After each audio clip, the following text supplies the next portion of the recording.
live on YouTube. Welcome everyone. Fantastic. Tana whalawa. Kia ora. Yep, good evening all. Hey guys, what's up? Welcome along. We have some new faces today and we have some old faces today. Hopefully this will be simulcast on Facebook and on YouTube. So come along, join in the chat, ask us questions, hang out with us and see what we're up to. Guys, I'm going to kick it off by going through the new sections of the website and the things that have been developed over the last few days. And then Bill, who's our campaign team coordinator, is going to talk to us about the candidate search, which we also launched this week. So I'm going to screen share and we're going to have a look at what we've been up to.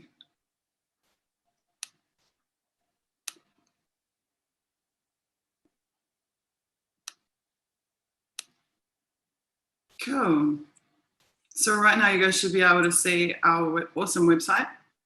So if you listened to our last couple of streams, you would have heard us talk about how we're going to do a new live section on the site.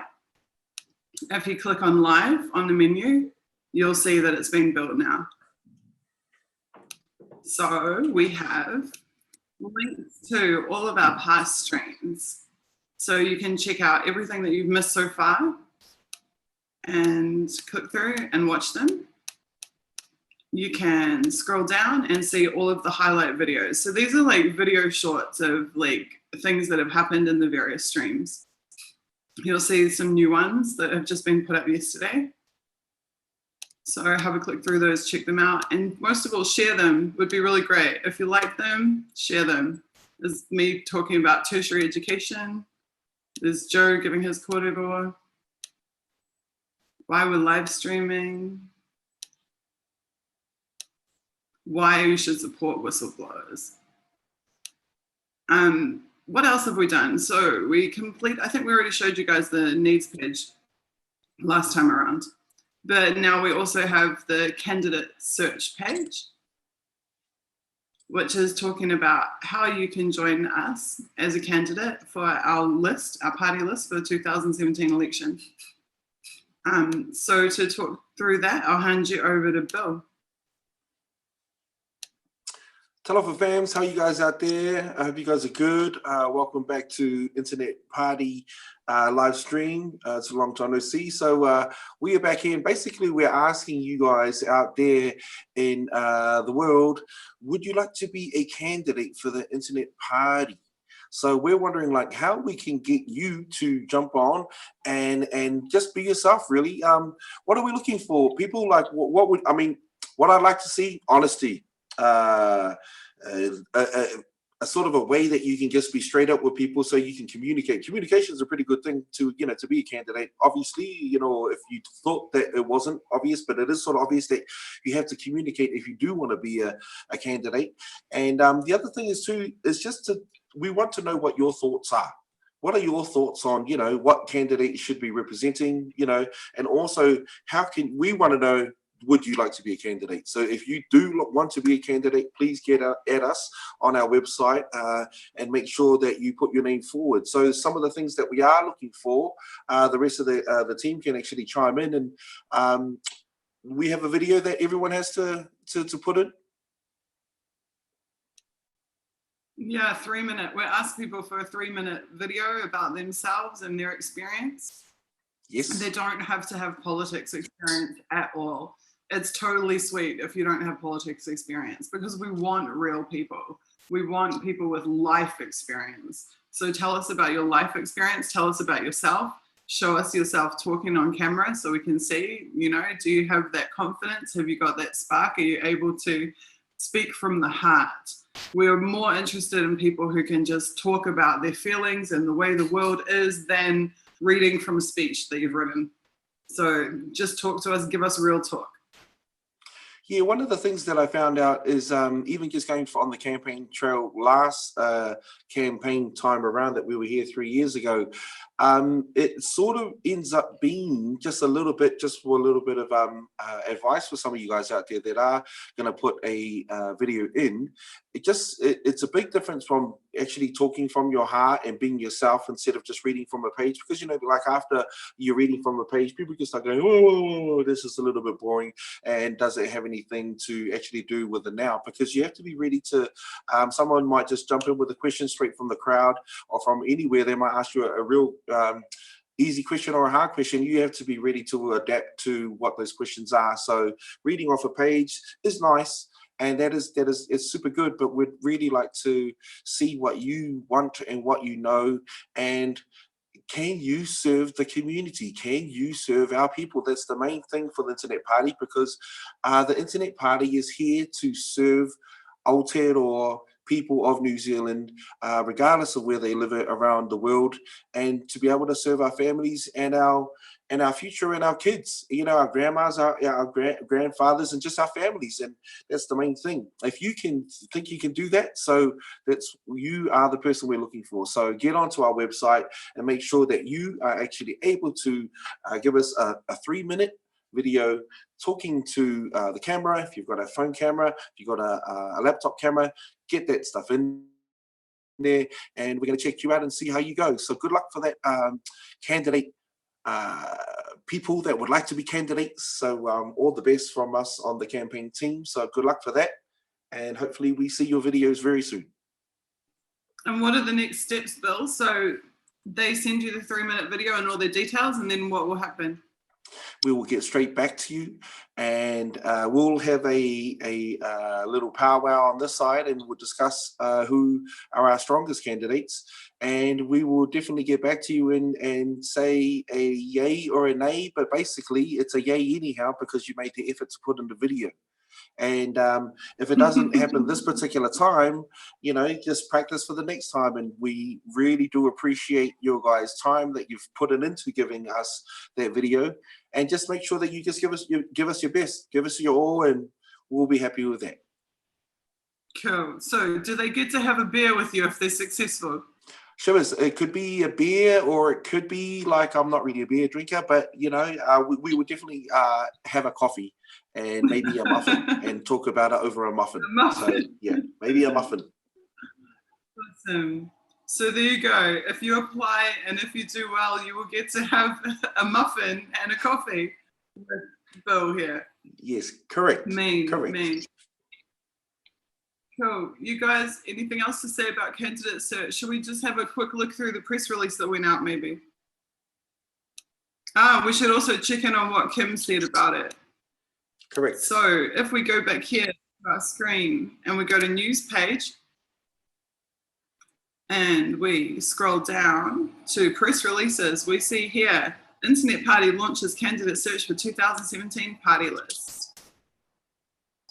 Right, so I said in my eternal wisdom, I gave a quote that no media in New Zealand would ever want to print. So I said, in the past, being a politician required a politics major and years of grooming for that position. That resulted in an insulated political environment of narrow-mindedness rife with corruption. In 2017, we deserve a modern government capable of confronting all of the major issues that political elites love to sweep under the rug. To update New Zealand, we need everyday people who know what is really going on, who will admit to what is really going on, because if we don't admit to it, we can't deal with it, right? To step up and participate. Internet Party is about helping New Zealanders to create change, and a big part of that is our commitment to taking Parliament out of the hands of political elites and giving that power back to our fellow citizens. And Bill, who you've just had talking to now, said, Internet Party gives a damn about our nation, about our community, about our people. Whatever the Internet Party does, you have a say. Even if you live around the world, you are still from land of the long white cloud. You are from Aotearoa, from the South Pacific. Join us. And the details of how to apply are there, and there's our email addresses as well. So you can email candidates@internet.org.nz if you have any questions about the process or about applying to be a candidate for Internet Party. Awesome. There's a couple of questions in the Facebook for us. There's a whole bunch of people watching in Facebook. One of the questions from Damon is, what's our policy on geoengineering? Putting me on the spot, Joe. It's all good. In the past, I've just gone to our Lumio and searched for the term that's been asked about. I think that's a great strategy for finding out what our people think. Correct. So if I go and search for geoengineering, chem clouds and geoengineering. At the moment, many of the world's governments are spraying the skies for unknown reasons with toxic substances. Most people say there's no proof in them doing this, but you only need to look at the skies and see what's happening and look on the web. So there's an active discussion dating back to 3 years ago, and certainly a bunch of people discussing geoengineering. So if you want to jump into it, have a look at our Lumio. I'll post a link for you. So the two things about the geoengineering debate. Okay, I must admit that even back when this first came up, even I thought, oh no, this can't be right. This can't be true. But the US government has policy documents that actually discuss and legal precedents that discuss the fact that they are doing it. So it's actually beyond contention that it's happening. The other thing is that it wasn't until I was in Berlin that I actually witnessed out of the blue it literally happening above my head. So what they do is they fly in this grid pattern. So it like stripes across the sky, and then they do it the other way, more stripes across the sky. And when I looked up, it looked like the world's biggest noughts and crosses map above my head of this like stuff, whatever it is that they are actually spraying. And I understand why they're doing it. They're doing it as a counter to the UV rays, you know, to the whole climate change issue. But the stuff that they're putting in the sky shouldn't be in the sky of natural causes. And so obviously, pretty much any time that you have human intervention in nature, it goes wrong, because nature knows how nature is meant to be without our meddling with it. So personally, I think I am personally against it. I know a lot of other people in the party are also against it. Some people might be for it and think it's totally fine for us to spray chemicals in the sky. But I don't personally. So if you have specific information that you want to share about geoengineering, I definitely suggest you jump on the Lumio, get on that thread, give the information that you have, and then call for a policy decision if you want one on it. In terms of GM crops, which is not geoengineering, but genetically modified organisms, that's something that in 2014 we were against GMOs. We did not want GMO food in New Zealand. In 2017, there's another whole debate going on about it right now. There's a thread, in fact, we'll just go look up the Lumio for you guys and we'll check in on it and I'll show you. Right, so I will just share my screen.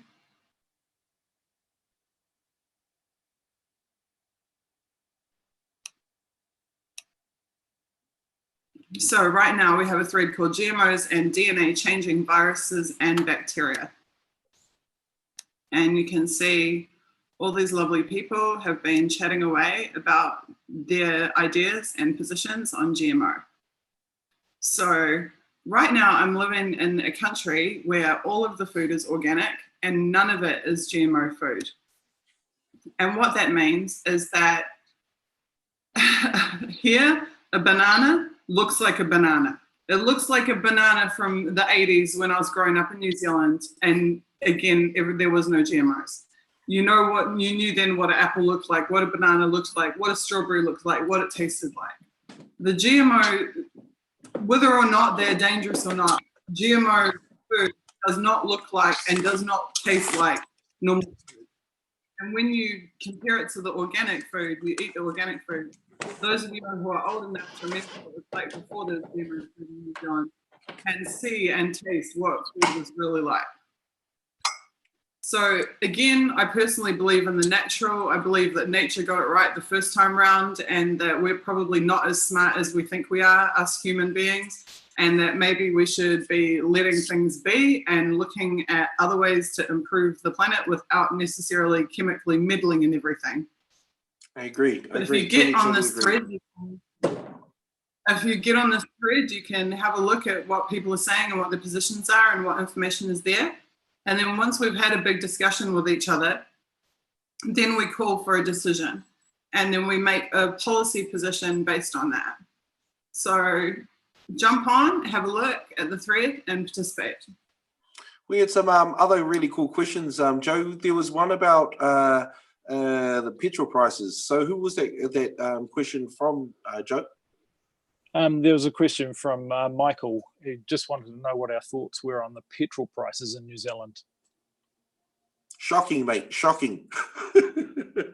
Like, you know, it's one of the things that petrol prices for me, and the other thing too is like, how can meat and dairy cost so much and, you know, the farms are still in Aotearoa? That's one thing that baffles me.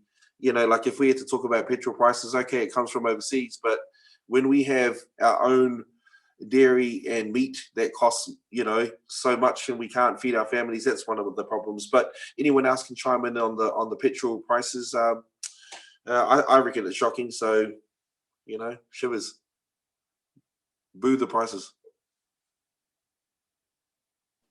Yeah, I mean, totally. I guess There seems to be a general movement nationwide that wondering where all the money goes in our petrol price. Certainly it isn't all government tax. I think there's a fair bit of profit being made as well. So, yeah. Yeah, I mean, it's one of the problems of capitalism where these corporations can sometimes work together, where they're not technically working together, but the competition is low enough that they can increase their prices and they can, I suppose, increase their margins. And that's the big issue, is the margins. Like, it's sort of like with popcorn at the movie theater, where they charge a huge premium on that. And that's one of the things that we have to balance out, is to make sure that it doesn't get too out of hand. What I say is that when the petrol prices, when the raw price of petrol goes up, it gets passed on to the consumer. But when the price falls, it doesn't get passed on to the consumer. Like petrol fell to what, $30 a barrel? It lost 70% of its value, but the retail prices did not go down by 70%. So you had the prices come down a little bit, like fractional amounts, but they were in free fall on the exchange. So they should have dropped by 70%. They probably dropped by what, 10, 15%? So that's your margin. The excuse you get from the oil companies is, oh, we bought in bulk 6 months ago, so the prices from 6 months ago apply. Yeah, we can't keep up with the real-time oil price, can we? The price of oil has been rock bottom for years now. Totally. So, and you see a bit of local competition. I don't know if any of you have had the up and coming smaller petrol stations start up in your area, but certainly as soon as they lower the price, everyone else follows. So if you can knock 10 cents off without even blinking, then why don't you do it continuously? It's a good question to ask. Yeah. This seems like a good opportunity too for us to say that a decision was made on our policy incubator that we want to follow France and ban petrol and diesel. Now, France is banning them by 2045. I think we can probably ban them a lot sooner than 2045, maybe 2030, 2025. We have to nut out when we actually want to do the ban, but we have already decided that we want to ban petrol and diesel vehicles. We want to move to electric or to other solutions, maybe biofuels. There's been discussion about using biofuels.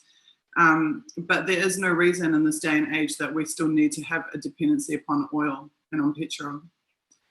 So it's time to move into the future and to have clean energy, not just for our homes, but clean energy for our vehicles as well. Yes. Sounds good. And maybe, I mean, God knows how many millions of lives it would save in terms of wars if we were not killing people for oil and if we were not fighting over lands and territory for oil. Correct. it will have all kinds of positive flow-on effects to ban petrol and diesel. Joe, any other questions out there from the Facebook fans out there? There's a question. Have you thought about building a platform where residents can give feedback on policies or current issues in New Zealand? Even if it has no influence on current government, it could help highlight certain issues. Yes, and I suppose that is our Lumio. Certainly anyone is welcome to our Lumio, and you can just get to it at internet-party.lumio.org. So yeah, check it out, and anything's open for discussion, and you get the combined knowledge of our membership on all the issues. Blake or Damon, if you guys could dump that link in the Facebook live and also in the YouTube live, that would be really helpful. It'd be really cool. So there's been like increasing amount of discussion on the Lumio every day. It had been dormant for about 3 years, so a lot of people didn't realize that it was still there and that we're still using it.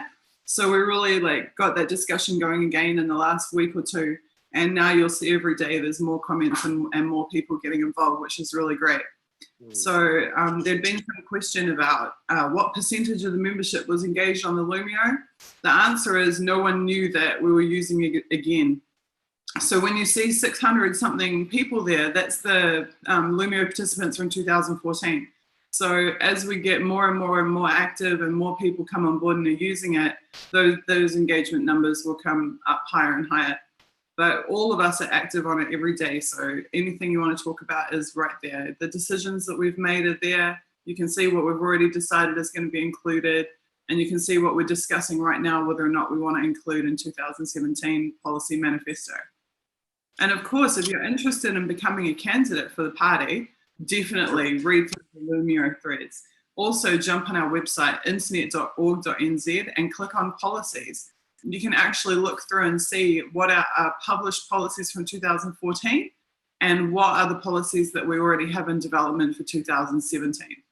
So our core policies will be released about the time of RIP Day and Nomination Day, which is when the party lists are published, which is about just a little over a month from now, about the 28th of August. You'll be seeing us delivering our core policies for the election. But you can see what our existing positions are on a whole bunch of things by checking that out on the website. Cool. So we have another couple of questions from Joe. Who's the questions from about? Chad was asking, do we all like What up, Nigel Chad? Farage? Nigel so Farage, Nigel, UK. yeah. UK politician. What? I like that he visited Julian Assange.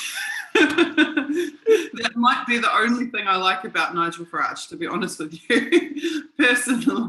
Personally, for me, okay, and I cop a lot of flack for this, but for me, the solution to all of our problems is not on the left and it's not on the right. So it is not strictly on the left, on the hardcore left, you have the full-on like anarchist, Antifa, etc. On the right, you have the like new conservative outright. I actually don't think that either of those camps is the single solution to our problems.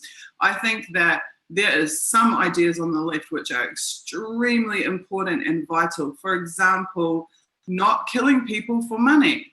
That would be a classic example. Anti-war, anti-nuclear, pro-environment, etc., etc. Look after our planet, look after our people. People should be housed and fed and have access to education and healthcare as a human right. These are the human rights listed on the United Nations Declaration of Human Rights, to which New Zealand is a signatory. So that's what I love from the left. That's look after the planet, look after the people. But on the right, we have libertarian privacy movement, government not interfering, not being up in your business, not trying to manage what you do in your own space, not commodifying your personal data, not selling you and your personal and private life out. That is what I love about the right. So I am neither left nor right. And I think that we have to take, rather than being indoctrinated to be one or the other, we just have to cherry pick the good bits out of the left and cherry pick the good bits out of the right and meld it together and take it forward.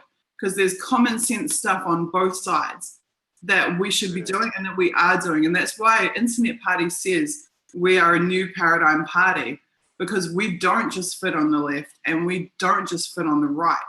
And we also have to look at the fact that, let's be real, all these problems we have in the world have resulted from left versus right. So if we keep doing left versus right, we're going to end up in the same place that we are already in right now. So at some point, it has to become about right versus wrong, not about left versus right. So that's my 2 cents. How about just like politics versus people? I guess like just vote for people all the time instead of politics. That'd be something nice. We had a new couple of questions also. So, Joe, there was a couple of questions that were brought up on the Facebook page. Yeah. So Damon asks, now for a touchy topic, what about immigration? I'm all for diversity, but shouldn't we be looking after New Zealanders first? Me and my partner's home ownership dream is out the window. What's your opinion? And Chad says that your answer was a great answer, Susie. Oh, thank you. This is turning into a policy live stream. Oh, it always is. The chair of our policy committee does not approve of you guys asking policy questions outside of our policy. That's all good. Of course you want to ask us about policy. That's totally understandable. So let's do it. But I should plug our policy committee. We do have one live stream a week that we do that is entirely about policy, whereas this is a campaign. What night is that on, Joe? Susie, what night is that on? The policy committee Are we doing stream? it Tuesday, Damon? Probably have one tomorrow night. Tomorrow night? Oh, we're doing one tomorrow night. Okay, there you go. Friday, 8 p.m. New Zealand time? Yeah. Is that right? Or maybe Friday, 8:30. We can talk about policy for 2 straight hours. Okay, let me answer to the immigration stuff. So yes, immigration is a really hot topic and there's a lot of emotions involved because people's lives are involved. And whenever you have people's lives involved, of course, there is a lot of emotion involved. But I would just like to separate a couple of the issues. The issue of how many refugees we accept is not the same as the issue of, or how many New Zealanders, what the population is of New Zealand, is not the same as, do we let foreign investors buy New Zealand properties, treat it like a monopoly board, make money off leaving empty houses sitting everywhere. So the housing issue is separate from the immigration issue, is separate from the sustainability of New Zealand and total New Zealand population issue. So we have already decided on the sustainability front that we want to have a referendum about what is the sustainable amount of people that New Zealand infrastructure can support. Because when you bring, and this isn't just refugees or immigrants or anything, this is even economic migrants, anything. When you dump a whole bunch of people on a country and the population grows too fast for the infrastructure, everything starts to collapse. The transport system starts to collapse. The water, the power, the everything systems start to collapse. So there has to be some sensible planning around, okay, we are going to bring in a lot more people. How are we going to accommodate that? How are we going to be able to support that? And how is that going to be sustainable? Now, I personally, on the refugees front, I think that if you're going to go bombing countries for money, that you cannot blame the people who then run away from the bombs. That's my feeling. So if we're gonna have Waihopai spy base supporting US drone operations in Central Asia and having 20 civilians killed for every one so-called militant that is killed, then we have a moral responsibility to do something about those civilians who are running out of that country and not just blame them for the fact that they are being bombed by us. Because it is not their fault that they happen to be born in a country that we decided we wanted to blow up because we want to put a pipeline through it or whatever else the Western world is up to, these days. So that, for me, is a separate issue. I believe in empathy for people whose countries are being bombed. I believe in sustainability for the country in terms of how fast and how much we're increasing our population by. Now, to your question about housing, which is the third issue. We are in a situation where we are one of the only countries in the world who allow foreign investors, people who have money but no interest in our country other than economic interest, to come and buy our lands. to speculate on our land, to make money off our land. And this is why the property prices have gone through the roof. So, and it's not just foreigners doing it either, it's also New Zealanders doing it. They have found the cash cow, which is, what do they always say? The hardest million to make is the first million. After that, it's easy as pie. So what's happened is people who have already made their first million are making the next 10 million by buying houses, leaving them empty, sitting on them. We have 30,000 empty houses in Auckland. 30,000. Why do you think they're sitting empty? Houses are for people to live in. They're for putting roofs over our head. They're sitting empty because they are playing monopoly on the property market. They are leaving them empty until they can flick them off for another couple $100,000. So what's happening is people who need houses to have a roof over their head, to have a future for themselves and their family, do not have access to those houses because they are not multimillionaires, they're not property speculators, they can't compete, they can't get into the market. So we have created a policy, which I'm not supposed to be doing the announcement for yet because there's not time for it, but our policy is called No More Empty Houses. And the purpose, no more empty houses. No more empty houses. We will not tolerate 30,000 empty houses and 30,000 homeless people. That is not common sense. Common sense is put the people in the houses, let them have a roof over their head first, before you go trying to make money out of the houses. So here's what we want to do. This is a policy that is not going to require a single dollar of tax money. So all of these people who wins are putting in motels for $2,000 a week. Wow. $2,000 a week. Wow. What we do is we say, Kiwis and non-Kiwis, if you own a property and your property is empty, and you are not going to sign and say that this property will be sold in the next 30 days, you are going to rent that property. You're going to rent it at market rates. The government is we're going to develop a mobile app, actually, an application to match these landowners, these property owners, with suitable vetted tenants that have been vetted by WINS, that WINS is already paying $2,000 a week to put in a motel. WINS will pay you $700, $800 a week to have those tenants in your house. WINS can also now afford to have commercial cleaners come in once a week and make sure that your property is spick and span, because WINS has got $1,200 to spare that they now don't have to pay to a motel. And we are going to put those people into the homes. And so that's it. So you want to speculate on property, you're going to have tenants. You're not going to leave that home sitting empty because you want to make $1 million on it. You're going to have tenants. Congratulations, you're now a landlord. We will not apply this to second homes of private families. We will not apply it to batches. We will apply it to property developers, to property speculators, to property investments, to people who have 3, 10, 20, 30, 100 houses. Those are the ones that we're going after. Now, they can't complain because they're actually going to end up with more money than they would have had anyway, because now they can still sell their property whenever they want to sell it. They can still give 30 days notice and sell the property and make their money on it.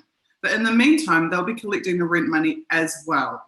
And the government will guarantee that the house will be commercially cleaned and presentable for sale. So it is win-win. The homeowners get more money than they would have otherwise. The tenants aren't stuck 6 people in one motel room. They now actually have a property to live in. And every New Zealander will win because the rental price will come down, the market will come down. Because as soon as you have people in those empty houses, it's going to bring the market rates of rentals down. So, and it will do it slowly over time. It won't just drop and fall through the floor. So this is how we're going to help to make housing more accessible. This is how we will cool off the property market. This is how we will stop the epidemic levels of homelessness that, I mean, we've got people, mother working minimum wage job, father working minimum wage job, can't pay $800 a week rent on 2 minimum wage jobs. So we give them back a home. We have somewhere for their family. The property owners get more money than they would have had otherwise, and the government isn't paying $2,000 a week to house these people. So, and the property market cools down. So it's win-win on all fronts, and that is that's the policy. I shouldn't have been telling you guys the details of now, but hey, you're smart enough to check out our live stream, so you're hearing some stuff before it goes to press. But that's our housing policy, and I think it's a really, really overdue one. And the other thing is, another reason this has come about is because all of the other parties think the solution is building. And how are they going to build? They're going to, all our reserves, our parks, when you hear the government talking about reserve land, people don't really know what reserve land means, right? I'll tell you what reserve land means. It means your park in your suburb where your kids go and play. That's reserve land. Where your playground is, where your football, where your rugby field is, where you go and kick a ball around every afternoon, where you send your kids down and say, come back at dinner time. That is the reserve land that they want to take and build houses on.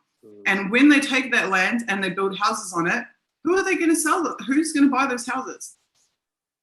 Stop and think for a minute. Who is going to buy those houses? I'll tell you who's going to buy those houses. The same people who have got 30,000 empty houses in Auckland already are going to go and buy those houses and want to make another $1 million on them. So do you want to lose your parks and your recreation space that we all grew up with, that we all took for granted? Do you want that sold to the same people that created the problem, which is why we even have to build more houses, or why we're told we have to build more houses? And that's not even, aside from the fact that there are not enough builders and plumbers in New Zealand to even build these houses. So, and then you add in the council consent process and everything, and now you're talking about a year to build these houses or 18 months to build these houses so that they can end up in the same hands as the people that have caused this problem in the first place. Nuh-uh, does not make sense. It sounds super, super awesome. So that's a dope policy. Loving it. Joe, real quick, I'm sure there was another couple of questions that came from our Facebook fans out there. Is there any other questions out there, Joe? I think we've covered a few of them, but if anyone wants to spout out with any new ones, then certainly let us know. Yeah, what were you after, Mickey? Yeah. Sorry, guys. Usually we rub it on for 2 hours, but tonight we've got some real tired people who've been up since real early, and we've already done other stuff today. So we're going to have to keep this kind of short. If you have any questions, though, spit them out now and we'll answer them. I'd love feedback too. What do you think about that policy? As someone who is aspiring to buy a house, how do you feel about that? Yeah, on Facebook, give us some hearts if you like it. Give us some emote icons. It's all good to see. And even if you're on the YouTube channel, to give us some feedback on the YouTube channel as well. So party people in the place to be. How are we feeling out there? Brother Damon, you got anything to say? Brother Colin, you out there? Got anything you want to add into the mix? Yeah, just that on the 29th, that's not this weekend, the weekend after, I'll be holding the meetup in the coffee club on Custom Street. I think from memory it was 2 o'clock start. So I'd love to see any of the supporters out there come and say hi. So brother, that's the coffee club, and yep. At 2 p.m. Yep, in Custom Street on the 29th. Street. Yeah. Okay, cool. So we got that 29th, Custom Street, 2 p.m. Meetup, and that's in Auckland City. That's Auckland City. Yep. Yes. Close to all the centre of all the transport. The buses stop there. The trains stop there. A good car parking if you're driving in. So good place to be. Another question on the Facebook. Any thoughts on the minimum wage? And Damon says, thanks for your response. Minimum wage, I can go on for hours on that, eh? Do it. I mean, give us the 2 minute. Well, I mean, there's a whole bunch of economic theory which says that minimum wage is terrible. It just comes down to the responsibility of employers. I mean, I'm not sure how to start it, right on the spot. I think we need to have the minimum wage because there's just too much risk of employers just abusing it, yeah, it's kind of there's distinguished between I suppose the minimum wage and the living wage. I suppose in terms of whether we should increase the minimum wage, I'm That not got sure how some to- loves. Living wage. Everyone loves the living wage idea, don't they? If we all got a bit of money and we didn't have to think about where it was coming from. Yeah, I mean, I'd need time to think on that, eh? Like, do you guys have any thoughts on that? Well, I think there's been a number of discussions in our Lumio about living wage and has. universal basic income, and I think in general our membership is in support of the idea. Obviously, some nuts and bolts need sussing out and how it gets implemented. But yeah, certainly, I think in general we're well in behind that sort of effort. And Logan's asking, what about more than one minimum wage, e.g. for 18 to 23-year-olds as their first job versus people who have been working for the same company for years and have way more experience? So here's the thing about the minimum wage. Originally, it was designed as a starting point. So the idea is that you'd start on the minimum wage and then, for example, you might finish on the living wage, because the minimum wage is saying that's the minimum you need to survive, right? And you're supposed to progress through until you reach, let's say, like a living wage. And it's been twisted so much that now it's basically saying, well, I would charge you less, but I have to put you on the minimum wage, you know? And that's the really annoying thing with these employers, like some of them, you know? Do we need to tie the minimum wage to the cost of living? Because realistically, the cost of living is so much higher than the So minimum much more higher. It's shocking. Same It's with like how are you supposed to make a living on minimum wage? It's no good. Same with student allowance. I don't know how students are supposed to eat and survive, but they get given less than they can. You know, you can't get a one-bedroom apartment in Auckland City for the cost of what you get from any of the benefits, or from minimum wage, or from student allowance. So how are people living? How are they surviving? I mean, minimum wage seems like it needs to be anchored against something, and you would think that it would be anchored against the cost of living, because what's the point of working 40 hours a week if you can't have a house, have food, and look after your kids? Common sense. Totally, yeah. So to me, that would be my advice, is we need to tie it to something, and maybe we need to put some politicians on minimum wage. Oh, hell yes. I definitely vote for that one. I'd vote for that one. Let's put some politicians and see how that last in this day and age, just like on a student wage. Come on now. It's like, that's the weird thing. Like, it's once these guys become politicians and they get paid an awesome wage, it's like they forget about normal people. That's the one thing that I always forget. Oh, you know, like I go, dudes, did you guys forget? Like, I doubt it that their families are eating noodles. You know, like I really doubt it. They like, if their kids like noodles, if their kids like noodles, they're gonna eat noodles. But they're not forced to eat noodles, and they're not forced to eat just bread and butter. So that's the things. Like, you know, a lot of families are that poor that they're struggling to even just put bread and butter on the table. So, you know, we should give them a challenge them, you know, 100 you know, day challenge, and live like a normal person that doesn't have live over on your own 100K. policies. Live on your own policies. That will be bloody awesome. Craig says on Facebook, says, loving that housing policy, refreshingly logical. He says the two biggest issues I'm concerned about at the moment are action on climate change or incentives towards electric transportation. You may have covered this, but I joined the stream late.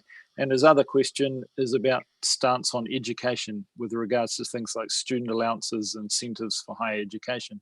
So two big things. In fact, there's some active discussion on our Lumio about electric transportation. The discussion, we were talking about banning the use of petrol. Well, the question came up, well, what do we replace it from, and what is a economically viable solution for New Zealand? But yes, so the second question there was about education. Ooh. Okay, so climate change. Climate change is another topic where I think the discussion has gotten away from the actual point. So we hear, is climate change real or is climate change not real? And I think the question should be, is the big towering pillars of black smoke pouring out of the factories good for the environment or is it bad? So this is the thing for me with Leighton. This is the thing with Leighton Smith. Leighton Smith is convinced that climate change doesn't exist.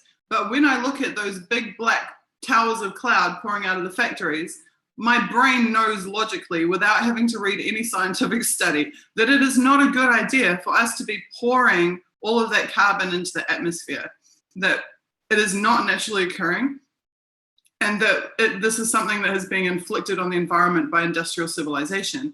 And that whenever we mess with nature like that, there is massive consequences, negative consequences.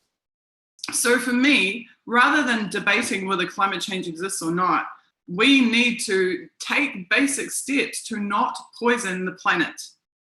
So getting rid of fossil fuels is number one. Huge for anti-war reasons, but also huge for environmental reasons. So get rid of fossil fuels. That's how we make progress on climate change, right? We've known that for 30 years. I remember in the 80s them saying we have to do something about this in the 80s. In the 90s, we have to do something about this in the 90s. You know, here we are like 37 years later saying we need to do something about it. Well, rather than arguing about the names that they get called, like climate change or whatever else, you know, there's been a bunch of names. We need to just address the fact that we're poisoning the planet and stop poisoning the planet. So personally, that's my position. Totally. And same with the whole emissions trading scheme. Why does everything have to get turned into a share market? Why can't we just say it's not okay to pour like pillars of smoke, toxic gases that, you know, humans can't breathe without dying on the spot if they were in that cloud? Noxious, poisonous gases, that it's not okay to pour those into the atmosphere, and to just be doing everything that we can to stop that happening right now, to lower the consumption of fossil fuels and to protect the environment on all fronts, whether it's the water, the land, the mountains, everything. There's no excuse. In this day and age, we do not need to do that. We have alternatives. We have clean alternatives. We have solar, we have wind, we have, you know, there's many ways that we can create that energy without being dependent upon fossil fuels. So for me, that's the climate change issue, is to eradicate use of fossil fuels as fast as possible and stop arguing about, you know, the diplomacy of climate change versus no climate change. Re-education, we had a talk the other day. I think there's a little short on our YouTube channel if you have a look, about the Internet Party position on free tertiary education, where I explained exactly why we believe in free tertiary education and answered the big question, which is, where does the money come from? And the money comes from, for almost everything in New Zealand, you can fix every problem New Zealand has by taking back the $20 billion that we gave the New Zealand military for no reason. We did not need to give them $20 billion. There is no good use coming of that money. So if we have $20 billion to hand over to the military, we sure as hell have money to pay for free tertiary education. Education is a human right. That's what I was saying a little bit earlier. You might have missed it. On the UN Declaration of Human Rights, access to education and healthcare is a human right. Access to housing is a human right. This is not even a matter of New Zealand law. We are signatories to the UN conventions, and it is a human right to have access to education. Education is not supposed to be accessible only to those who have money and can pay for it. So step one, stop saddling students with hundreds of thousands of dollars of debt. Give them free access to education from, you know, age of 5 or even preschool to all the way through to tertiary education. Awesome. Going back, there's some discussion about the living wage. I think it could depend if someone's still living at home while working for the first job compared to someone out on their own. Hard to make everyone happy. That was Damon. And Carl says the only issue is that if the wages go up a large amount, supermarkets will increase their food prices, as we're seeing rest homes are increasing their fees for the old timers as well. They already pay too much per week. There's certainly some ideas you could slip in there about our policies to feed every New Zealander. And there's a lot of active discussion on Lumio, so I encourage you, if you're thinking policy questions, to come join us on our policy incubator. Yeah, I mean, that's one argument, of course, is the wage price spiral, where wages go up, prices go up. And it's basically reflective of our country's production and the actual amount of food that we're producing. So that's one argument against the minimum wage. But I personally think that employers trying to undercut employees has more of an impact than that. But that's just my opinion.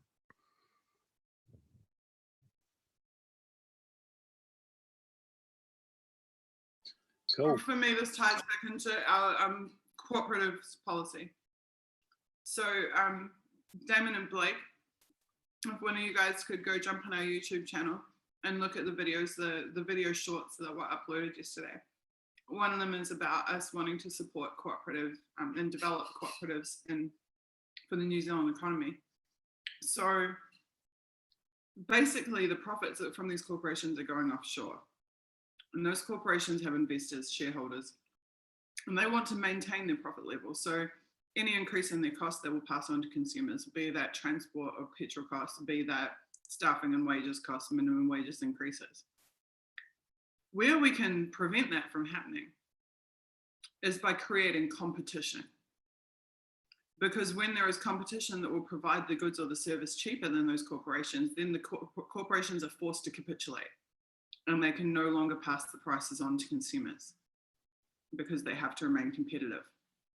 So how we get competition is by supporting New Zealand manufacturing, which has not been supported for decades in our country. As part of the destruction of New Zealand has been the breakdown of local manufacturing. And how we support local manufacturing and local products and services is by supporting the cooperatives. So Lumio is a tech cooperative in New Zealand. When Lumio makes money, that money is distributed amongst its workforce. Its workforce are owner-operators and managers of the company. The money does not go overseas. It does not go to international shareholders. Their board of directors is their workers. So we can apply that cooperative model to almost every industry in New Zealand. You see it to a certain, I mean, it's what Fonterra was supposed to be, right? But it has turned into this monolithic monster.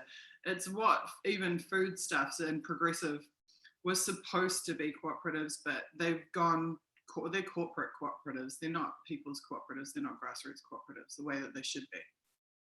So if we funnel funds and support to the establishment of cooperative enterprises in New Zealand, where Kiwis who work for the company directly are involved in managing it, but also receive the financial benefits of the profits, those cooperatives can provide those services and compete against the big corporates, and that will change the game. That will massively change the game. It will also massively improve the quality of life. So if you guys go to YouTube and you type in Mondragon, M-O-N, dragon, then you will see that there is an entire city in Spain which is built off of cooperatives.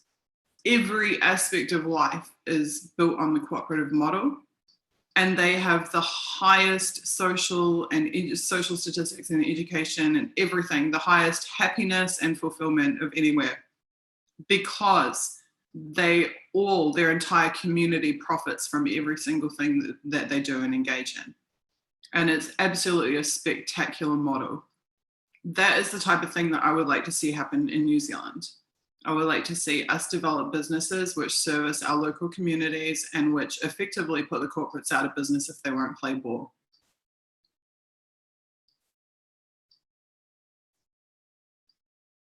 Are you with me?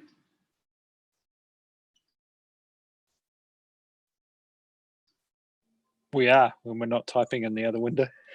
You're stunned by my common sense. There are solutions. thing that, I mean, you won't hear this from the regular parties.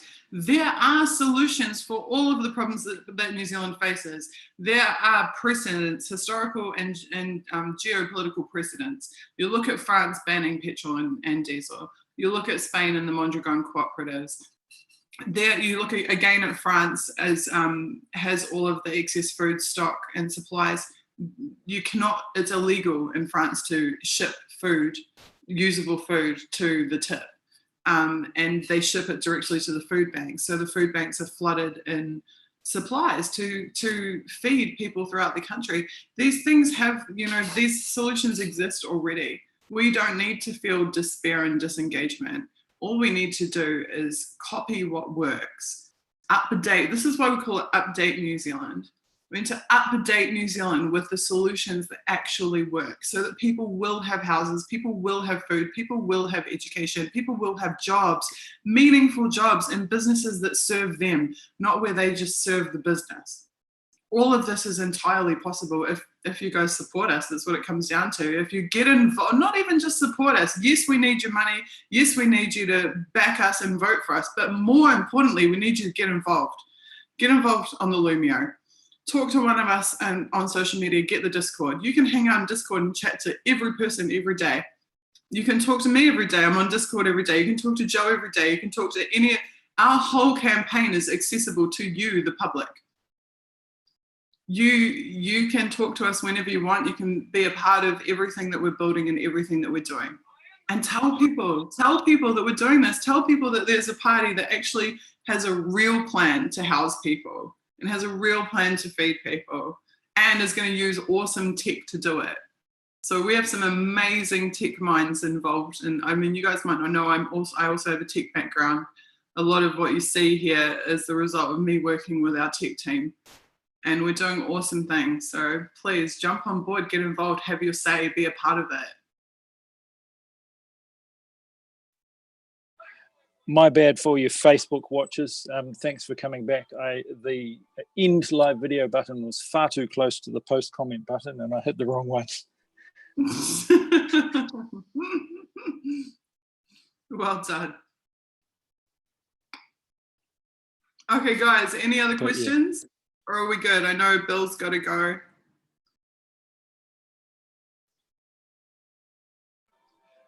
No new comments, but certainly it's been a great night. Cool. Let's wrap it up. We'll be back at 8 p.m. New Zealand time tomorrow or thereabouts. Maybe 8:30 by the time we put our makeup on. Maybe 10 o'clock. 11 o'clock. We will be back. Good night, New Zealand. Yeah, good night, New Zealand. This is the Internet Party campaign team, and much love going out to each of them. Thanks for joining us on both YouTube and also on the Facebook live stream. So awesome. Big up Joe, big up Damon, big up Susie, big up Colin, also big up Blake. Thank you for team for coming along and joining us. And yes, and much love, and we'll see you guys soon. Yep. Awesome. Sweet. See you guys later. Ciao, ciao. Ciao, ciao. Good night. Good night. Thank you for joining us. Thank you. Tomorrow. I'm going to hit the stop button. Yes. Just as soon as you do, Susie. Yeah. Okay. All right. Good night, see you all. guys. Good night.